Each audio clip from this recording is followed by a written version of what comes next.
For more than 1,000 years, Constantinople stood like a crown between Europe and Asia, the last jewel of the Roman Empire. Once the mightiest city in the world, it was surrounded by triple walls, guarded by faith and feared by empires. But by 1453, the empire was only a shadow of its former glory. The Byzantine Emperor, Constantine XI, ruled a dying realm. With barely 7,000 soldiers to defend a city that had once housed 1,000,000 souls, across the Bosphorus, a young and ambitious sultan named Mehmed II, barely 21 years old, dreamed of conquering what no one else could. His predecessors had tried and failed, but Mehmed believed destiny favored him. He declared, "There is only one empire, and it will be mine." In April 1453, his massive army of nearly 80,000 men, janissaries, cavalry, and artillery marched toward Constantinople. At the heart of this force were his new weapons,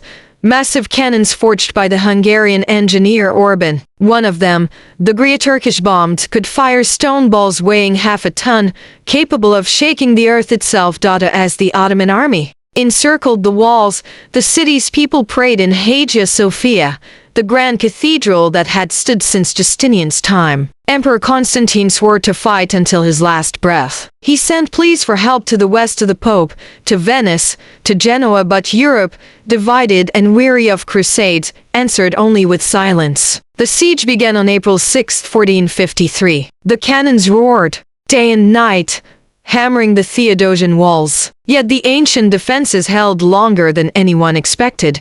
Inside, hope flickered like a candle in the wind. The defenders, Greek and Latin alike, fought shoulder to shoulder, patching cracks in the walls by night and manning them by day. Every man, woman, and child knew they were not only fighting for a city, but for an entire civilization. The thunder of cannons never ceased. Mehmed's artillery had changed warfare forever. Each blast shattered the confidence of the defenders, though the great walls still stood. The Sultan's engineers built wooden shields and towers to protect his troops as they advanced. He even ordered his men to fill the city's moat with earth and stones, turning it into solid ground for his assault.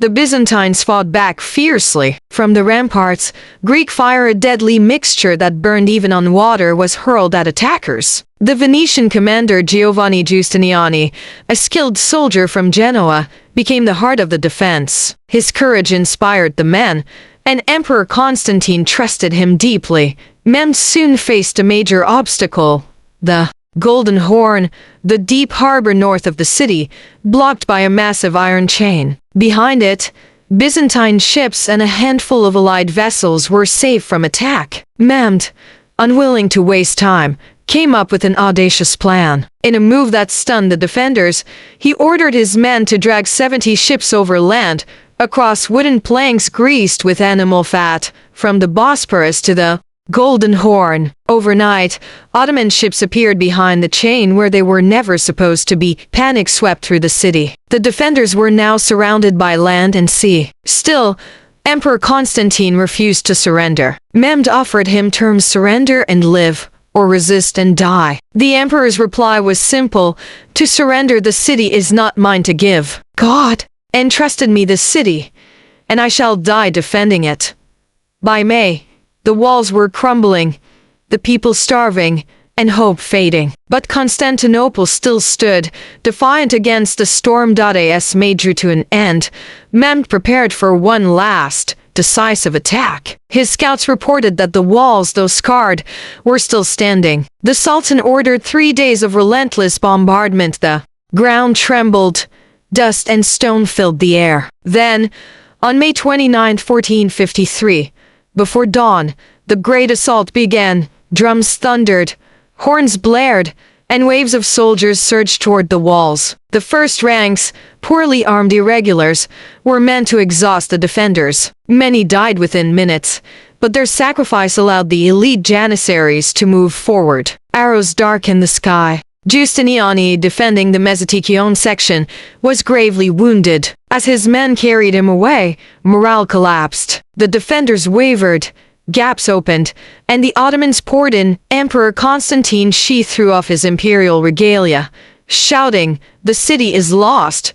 but I live no longer as an emperor." He charged into the chaos and was never seen again. By sunrise, the Ottomans had breached the gates. The city once thought unconquerable was finally taken. When the fighting ended, Constantinople was silent. Smoke rose from its streets, and the golden cross atop Hagia Sophia was replaced by the crescent moon. Mehmed rode through the shattered gates on horseback. He ordered that the great church be spared and converted into a mosque. Entering Hagia Sophia, he bowed and prayed. "There is no God but Allah," he said softly, "and Muhammad is his messenger," he declared. Himself Kaiser I Caesar of Rome, the heir to the Eastern Roman Empire. To him, this conquest was not just military victory but divine destiny.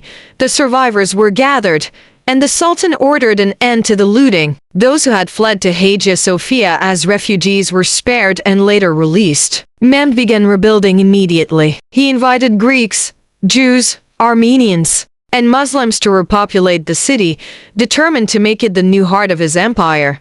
The fall of Constantinople sent shockwaves through the world. In the West, kings and popes mourned, realizing the last remnant of Rome had vanished. For centuries, the city had stood as the bridge between East and West. Now, it was Istanbul, the jewel of the Ottoman Empire.